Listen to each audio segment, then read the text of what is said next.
Here she is in all her glory, Liza Page, ready to dust me around the corners, box my ears, and then let you know what's really going on. Would I do such a terrible well thing would. to a nice little person like you? I said in terror, and that's not my Parkinson's, that's terror, sheer terror. No, now, I wouldn't do that. as I'm going to, because my sister-in-law, who lives in the far reaches of British Columbia in Canada, has sent me several videos this week and several articles from the newspapers, and she is extremely worried that in Canada the freedom of speech is being curtailed. And I got the latest Frontiers, it's Journalists Without Frontiers statistics in this week, to find that the UK had slipped from 24 to 26 in press freedom. We are going downhill. Yes. Now, the brunt of what my sister-in-law sent me is a gentleman called Tucker Carlson. And while he is very well known in the United States, less well known here, but Liza follows him quite carefully. So first of all, to top off this show, tell us who is Tucker Carlson and why is there such a fuss about him at the moment? Well, Tucker Carlson is a very, very famous newsreader and journalist in America. I mean, so popular. I mean, they think he's Jesus Christ. I mean, he's got a following bigger than Donald Trump, I tell you. And he was fired from Fox, where he worked for several years, quite a few years, as a matter of fact, for being outspoken, telling the truth, in other words. They said, no, we can't have that, Tucker, you've got to go. And the axe fell, very swiftly. He mentioned a few things on there. I like his work very, very much indeed. Very, very much. He's a good news reader, very charming, nice personality, but tells the truth. And in this day and age, you cannot tell the truth. I mean, people kill you for it. Right. Okay. Now, where is Tucker right now? Well, I don't know what he's doing. Somebody said that he was going to start up his own channel on Twitter. Which I think he probably will. He's a very, very wealthy man now and big following, so I'm sure a lot of people will, want to be involved with him. I did have sort of a distressing rumor that he was going to team up with, who's the guy with the satellites? What's his name? Elon Musk. Elon Musk has put all these satellites up, the 5Gs, the whole lot, wants to put them all over the world. And I did hear that he was going to team up with him, but I hope that's wrong. I hope that's incorrect. Well, I mean, in some anyway, ways... I'm not worried about Tucker Carlson. I'm sure he knows how to take care of himself. It's always difficult to know what is the right thing to do, isn't it? I mean, for instance, we are quite small, but we do perform a very vital and important service. Now, if, for instance, let's say the people who own GB News came along tomorrow and said, here, Keith, here is $20 million. What we want you to do is to start to broadcast for us. Would I immediately jump into bed with them? I'm not absolutely sure. I don't think you would. The check of $15 million would be... No, I don't think, because that would mean if they gave you that sort of money, they would control you. They would tell you who to interview, who not to interview. But I'd use that... What to say and what not to. I'd use that $50 million to go down to Languedoc, buy a villa, get my own vineyard, lock the doors, and nobody could get hold of me. Then do it. Well, I haven't got the $50 million yet. $15 million. Who gets it? Well, what's the matter with you? Okay, I'll send a telegram to GB News. I'm for sale. Oh, see what happens. Right. Okay. Now, $15 million, darling, is not a great deal of money in this day and it age. is to me. $5 would be a lot to me. $5 would burn a hole in my pocket. Anyway, enough of the trickery. So I think that actually, I am. I try to stay as neutral as I can, but I've looked at what this guy Tucker Carlton is doing in terms of stuff on television. I've looked at his style, and I know something about the North American style, of course, because I worked there for 17 years. So I'm familiar with the way things are done in the States and in Canada. And certainly he's got a very, very good presence. And what he says makes some sense because you can see some of the things that are going on here. And it is not a pretty sight. So that's Tucker Carlton, and we undoubtedly will make reference to him more and more and more. And I think one of the things that might have got him slung off there was he did tend to mention that the building number 7, during the 9/11 Oh, thing, right, yes, yes. it wasn't brought down by an aeroplane at all. There wasn't an aeroplane in sight. It was just detonated. Came down like the others. You're right. Well, I don't think they like that. no, I mean any challenge to accepted, but I think when you mentioned that to me and that he had said this, is I mentioned to you that actually there is a good friend of mine who lives in New Haven, who actually had a very distinguished career. He was the bursar of the London School of Economics and a high-flying official at Bristol University, now retired. And but he and his brother and I, when my wife was alive, we did a lot together as families. And his brother was a fascinating man because he was a forensic engineer. Mhm. And a few years ago, when I say a few years ago, I'm talking 10 years ago now, or, you won't remember it, but there was a so-called terrorist attack where there was a truck that was rammed into a building that was full of explosives in Chicago. Yes. And as a forensic engineer, he was given the task of looking at the truck to see where it might have come from. And he came to the conclusion that the official version, that it was a terrorist attack, was false. Yes. That the forensic engineering didn't bear out that. Now, as we don't hear much about forensic engineers, but I think it might be a good idea, and I'm going to set you a task. You hate me for this because you don't like the test. Task I said. Finding a forensic engineer that we can interview on this, and talk to him about the sort of evidence that they would look for in the Twin Towers. Let's put it disaster, because it would be interesting to see what the expert has to say. All right? Yeah. You do that for me? Yes. Can't Can't really be bothered because I know what that was all about. Yes, anyway, but it's nonetheless, the fact is there will be lots of people that will doubt that version, and the more that you can do to actually at least support some of the facts, the better.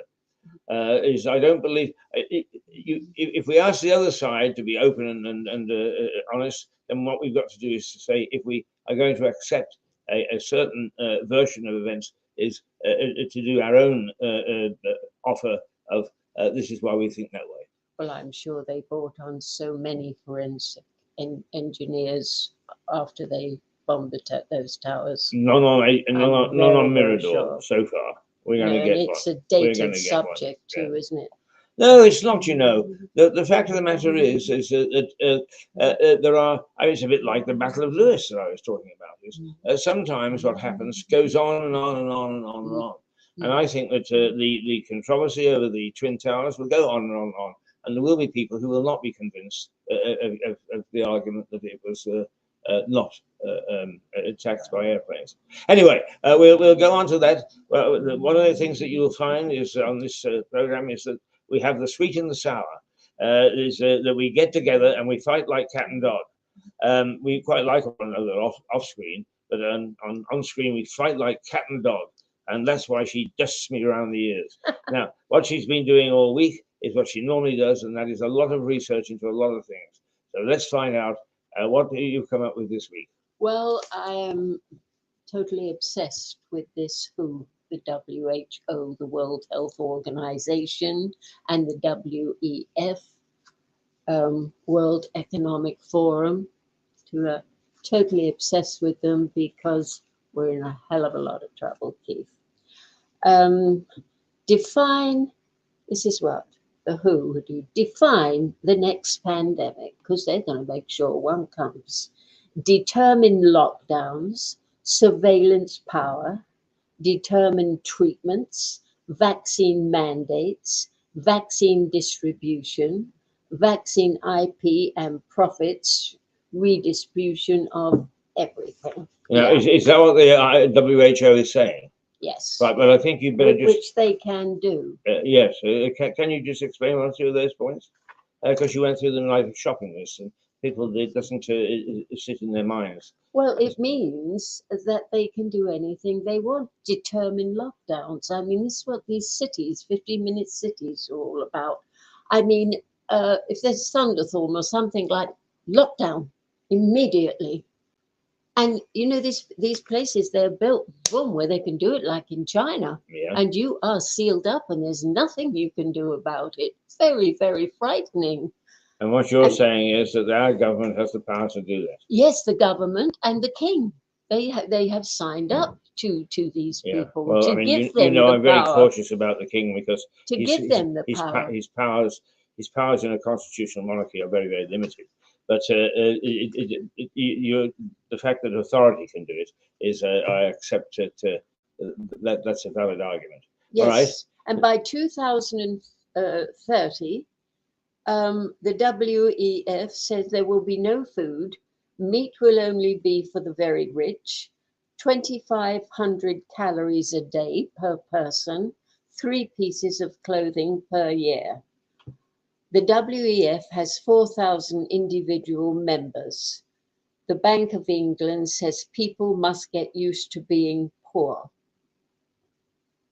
Oh, these are things that have come out this week. Yeah. Yeah. The Bank of England says that we must all get used to being poor. Yes. I vaguely saw some reference to that. I think probably in the Financial Times. Yeah. Yes, that's interesting. I mean, the food vaccines last week, UK allowed genetically medicines into your food chain, even though the public has consistently rejected it. Vaccinated food will remove your informed consent, but then the public consent no longer matters. They are injecting vaccines into cattle. mRNA is poison. They do not have to label what is in the food. The WEF really need to be shut down. All those involved are nothing short of criminals. Hang on, who's saying that the WHO should be shut down? The internet. So on the internet, but who on the internet? I don't know. I haven't written it down, but it's okay. I think it's important for us to go and find that out. Who's saying these things? Yeah. I mean, you know, ask anyone in the street; they'll agree. Well, I think that's the problem. I think that the reason that what you do is so important is that people in the street don't know, and that they're wising up. Keith, God bless them, they are wising up. It's your area of expertise and not mine. But I'm not sure that if I went out of this hotel now and stood in the street and spoke to the first 10 people that came back and asked them what the WHO was, is that you would get more than 2 or 3 who would know, and World Economic Forum even less. Yeah, well, we've got to keep pushing this. Yes, we have. Absolutely have to. That's not what I'm not arguing. I'm just saying that I think the level, your assessment of the level of knowledge out there and mine will be quite different. Yeah. Okay. Okay. Andrew Bridgen has joined the Reclaim Party. All right. Okay. Yeah. Now, what's the Reclaim Party? I'm going to come back to this again, Keith, Yeah, but right. I just dropped that one. The Reclaim Party is run by the actor Fox. Forgotten his surname now. Started it up on his own and has done rather well, actually. We could probably do worse to vote for them. I Do can't. they put up any candidates? Uh, they got quite a few actually. Have they? Yeah. So you'll find them on the ballot of the next election. Yes, yes, you will. I'll do some research and talk about them next week because Okay, I haven't got Right, the much, Reclaim Party next week, yeah. that much on them. Can I read some Vernon Coleman? Well, by all means. Vernon, bless his heart. Today in Africa, around 140 million people are starving to death. One person dies of hunger every 30 seconds. This is no accidental humanitarian crisis.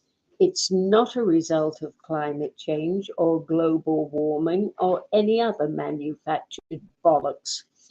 It is a result of deliberate, inhuman policies deliberately designed to slaughter millions and reduce the world's population. I have been repeatedly warning that this would happen since June 13, 1920. That's nearly 3 years ago. Check out my website, articles and videos. It was always going to happen. The entirely purposeless and deadly lockdowns, the breakdown of global supply chains, the disruption of transport, the absurd attacks on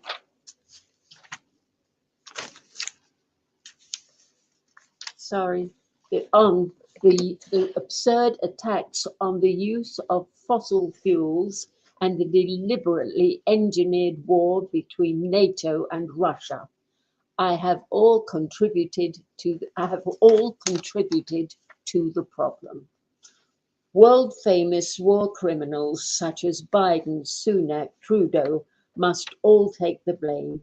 They are responsible for the 140 million who are starving to death and the climate change psychopaths who campaigned so vociferously for the Great Reset are also responsible.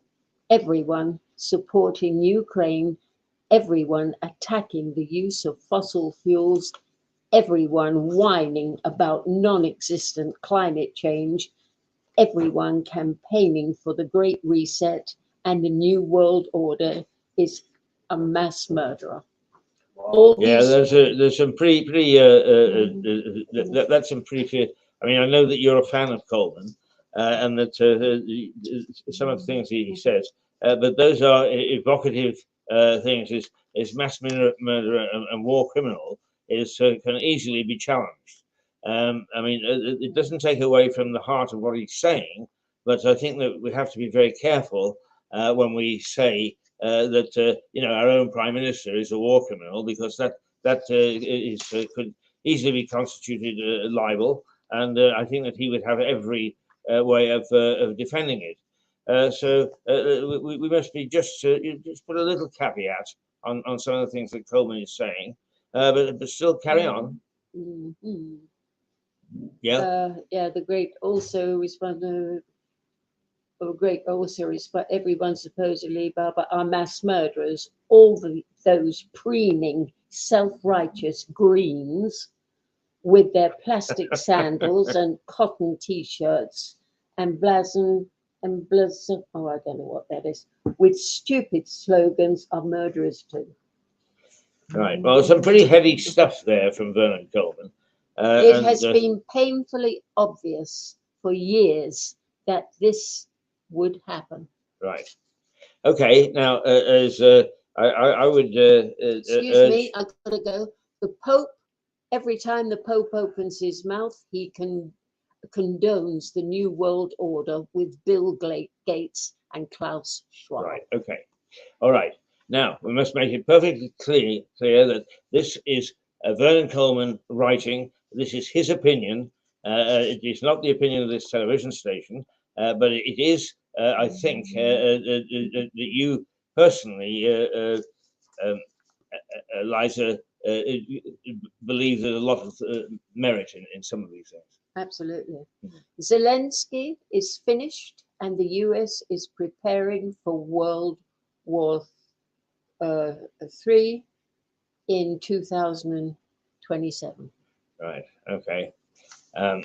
Is once again there could be another interpretation on that. For instance, I mean, friends of mine or colleagues in the United States say yes, indeed, they are preparing for 2027, but that's because that's the year that China are preparing for war. It's all right. I'm only just putting up the opposite view. So I'm just reading what other people think. This is a very, very, very good forum. The king. Yes. The people need a monarch with some guts, some wisdom, and genuine respect for truth. Someone who will use his time-honored constitutional powers to block anti-life legislation. Yes. Now, you see, I would immediately take Vernon Coleman to task there. The king doesn't have any constitutional powers. No, this is somebody else said that. Oh, well, okay, whoever said it, I would take issue with them. I think one of the things that is my bugaboo is understanding a constitutional monarchy. And I've been reading in the local what do they call it, social media and so on and so forth, is the way that people actually rail against the monarchy and so on and so forth. 90% of it is just silly nonsense, because the king does not have those sort of powers. The constitutional monarchy is quite different. He doesn't have any powers at all. Well, he does have some limited powers. Is basically he's there if things go wrong. What would he do if he hasn't got any power? Well, I mean, if he hasn't got any power, how could he help? Yeah, but be a bit careful about, you know, it is very important that when we actually criticize these things and we tear them down, is that we understand what we're tearing down. Now, for instance, it is not widely known that Romania, after the war, became a communist country, and it got itself into such a mess, it had to invite the king back to constitutionally get it out of the mess. So there are certain constitutional powers, but they are very limited. And basically, the root of authority in this country is the House of Commons. That's where it is. So if you're going to have a go at anybody for sort of the leading in the wrong way, it's really the Prime Minister. You know? He's the one that actually has to stand up and be counted. Does our second chamber stand in the way? I don't think so. It's a sort of a very funny little mothballed old thing, the House of Lords, and a lot of cronies put in there as a reward. I wouldn't mind being a lord. 300 and so quid a day. Yeah. Better than the jab in the eye with a sharp stick. I thought you were going to say a jab in the ass. Okay, now listen, I'm just reading what's going on. Yeah, no, okay, but I mean, I think that it's important that we're made aware of that. It's important that we assess it. Yeah. We are still allowed to say it, because I won't be allowed on here probably next year. Well, I mean, I would fight against that, as you know. It wouldn't do you any good. Well, I don't know. You see, I don't give up on these things. Anyone who criticizes the government, they'd send you to a funny farm for rehabilitation. Probably a smart city. Free bed and breakfast. Rehabilitation. Yeah, but you won't come out till you say 2 and 2 make 5. You see, the blueprint for China is exactly what they want for here, and they've been planning it for many years. but you know, I actually not maybe. Come on, no. Listen, common knowledge. No, I'm sorry, I am not prepared to give up, Liza. If you're prepared to give up and your colleagues are prepared to give up, that's your choice. My choice is to keep fighting. Did I say I was going to give up? Or would I be in here doing this if I was giving up? No, but you said... so don't accuse me of it. No, you said you'd be kicked off this time next year, and I'm saying no, you won't. Is because what we'll do is we'll fight. And I go back to Hereward the Wake, right? Who's he, you say? Who the fuck is he? Well, steady. Well, he's a bit like Tucker Carlson in his day. Really? He was the one that took on the Normans. and did a pretty good job. Yeah, but that was donkeys years ago, Well, that's wasn't right. it? Yes, but some principles don't change. I believe that there are those of us who will fight for the freedom of speech, and that we cannot be shut down. Well, they're not. Uh, They're and not fighting too hard, are they? well, it's our job to rally them, isn't it? But there are people who are sticking up for this. I mean, the fact that we are sliding down the scale in Britain has been highlighted this week, and quite publicly so. And a number of people in both media and in civil society have latched onto it to actually try to fight. We're About not the time. only ones. It's We about aren't the only time. two sitting here in It's isolation. about time. Mm. Tell you. Well, there we go. Mm. Is And you know, now in the Netherlands, yes, no, you mentioned this the to me. And, yeah. Netherlands, yes, very nice. Now they allowing assisted suicide to children of 1 to 12 years of age. No, I find that very frightening. Where did that information come from? One of the top newspapers. All right. I can get that for you. Can verify that. Yeah. No, I'm not doubting it, because if it's publicly quoted, but that is interesting. I mean, I would find that that's frightening. And I think it was 10,000 people in Canada died of this assisted suicide. And you know, and the guy in Japan who started I know he did start. They started it in Canada, didn't they?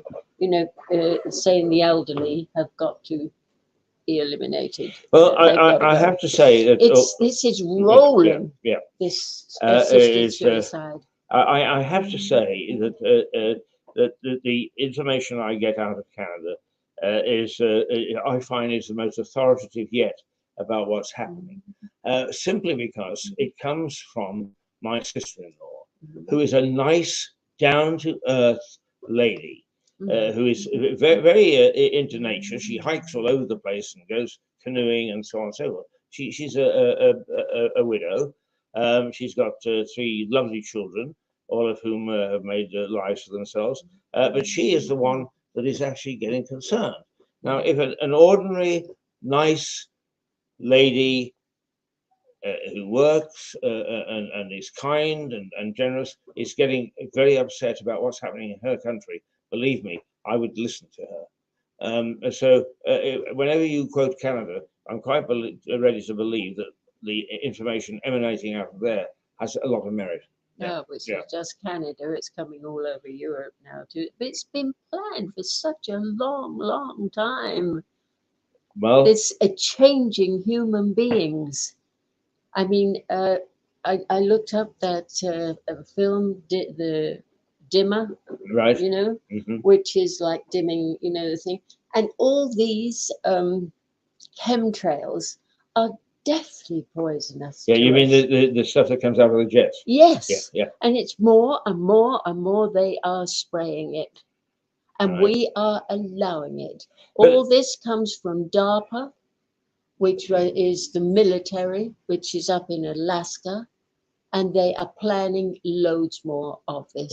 Yeah, but surely part of the argument about those trails and entering the ozone is that it's punching a hole in the ozone layer, which is going to threaten the entire Earth.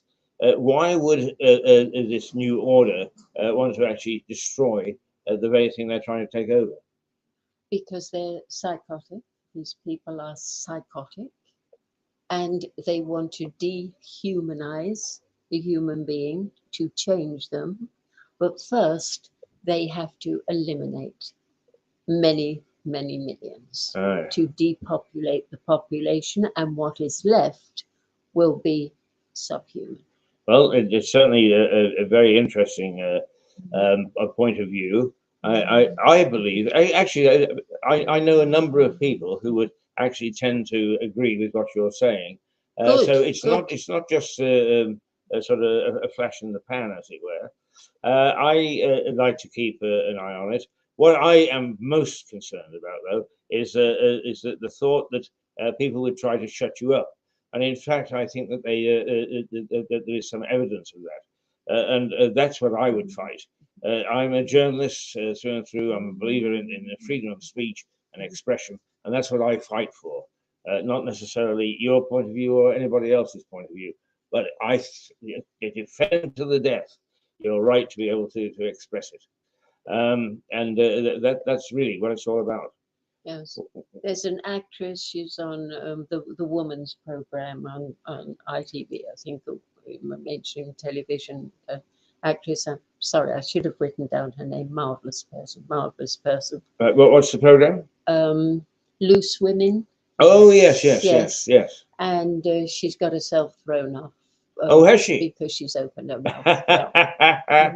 Well, it's one of the things that is worrying, and the reason that. And I told you I couldn't get onto talk radio again after I complained about the masks very early on. Well, I mean, I do accept that much of the media is under the control of very wealthy people, and that actually the reason that small organizations like us are struggling to survive is because the money is going into central, to the big organizations, and particularly now to things like Facebook and Google and so on. Is that the social media giants, and as the influence of broadcast media starts to wane, so in fact the influence of these big internet giants begins to increase. Exactly. It's very worrying. I agree. That doesn't mean to say I'm going to stop as a tiny little potty. We are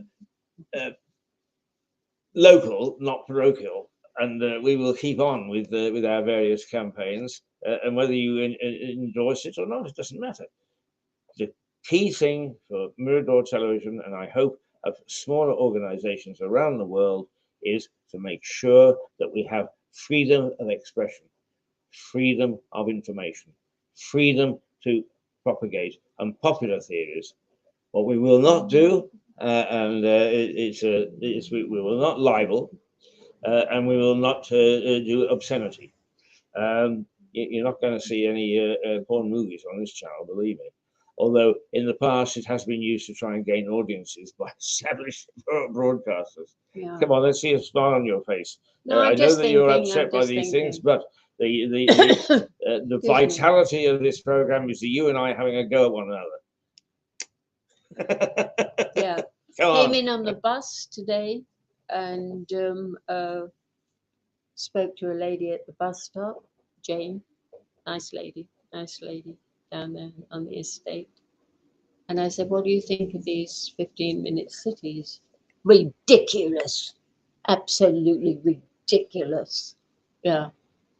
They're not going to stand for does she say the idea is ridiculous, or that the idea that it should happen is ridiculous, or the idea that the city is ridiculous? I don't know.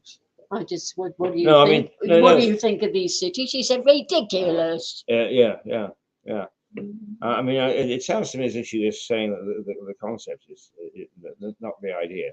Anyway. Well, I don't think people are going to stand for it. They'll have to abandon them. So it's costing too much. The thing is, you've got to make it too expensive for them. Yeah. Every time vandalize it. But there is some. You've quoted in the past programs. There is some indication that people are beginning to fight against them.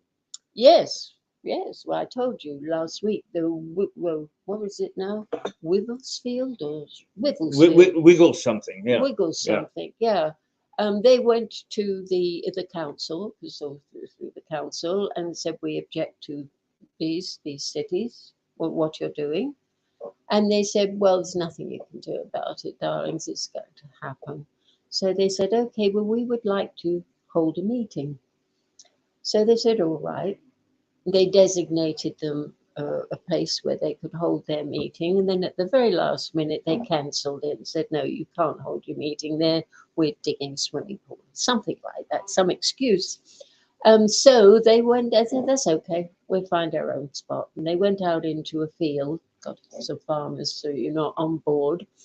And they made this a lovely day out. There was stalls, this sort of thing, mince pies, bric-a-brac. And it was a community gathered together. And they formed this little, what is it group of people to, you know, hear them out. And they decided that they were not going to pay the money to the council anymore, which involved their wages too. They were going to have the money themselves and decide how to spend it for the town. Sounds like the Battle of Lewis. Um, I don't think that was a bad idea, do you? Yeah, Mm. yeah, it sounds And it was done with great revolutionary thought. friendliness. Yeah. Yeah. Right. Now, we've been three-quarters of Was- an hour again this morning. Hasn't the time flown? We often have said about this program is we're like Marmite. You either hate us, love us, but you never forget us. So whether you hate or love Liza, whether you hate or love me, by God, we don't think that you'll ever forget us. I'm just trying to do people a favor, that's all, because I'm not going to be around that long. Well, there we go. There we go. Okay, we've got 15 minutes left. I'm going to see what I can find now to perhaps lighten the load, as it were. And but an interesting half hour again. And I'm very pleased that each week Liza brings us the alternative view, because she really does. She very much delves into this stuff, and she makes it. Her views and what she says is based on a lot of research, and that's important.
Now, Liza, looking at the town from above the clouds like that and seeing its development, doesn't it give you a sort of a sense of history that that it's been here since 800 AD, since King Alfred's time, Yes. long before the conquest, Yes.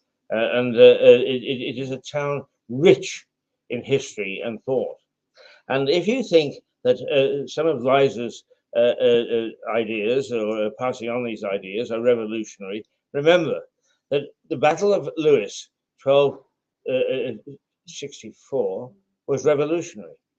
Tom Paine, writing in The Rights of Man, who might well have been hung, drawn, and quartered for his thoughts, was revolutionary. The burning of the martyrs for reading the Bible in English, God forbid, and refusing to buckle back to Roman Catholicism was revolutionary. This is a revolutionary town.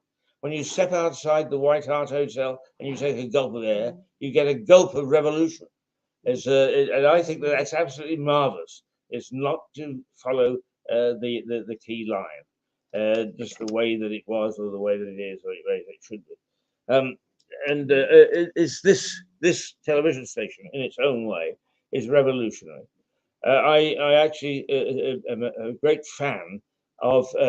I think that it was the Mark Twain who wrote the Huckleberry Finn books, and or perhaps it was H.G. Wells, who said, "Other men see things as they are. I see things as they could be." And I've always thought what a marvelous way to look at the world. And is that we can see a difference. We can make a change. We can bring things to account simply through the power, not of the sword, but of the pen. And okay, the pen nowadays is a television camera, but it's still very powerful. And I hope that we are able to marshal a little bit of that power and bring you a whole diverse range of views that will actually help us understand the world that we're in and whether we want it to change the way that many people want it to change. No, I'm trying hard to see. It's a few minutes to 11, so I'm actually going to say toodle pip, if that's all right with you. And here we end off another day, another Thursday, as controversial as ever, and why not? A little controversy goes a long way, and it goes particularly to the bar, where there's a wine, I hope, waiting for me and for her. Toodle tip. Toodle pip.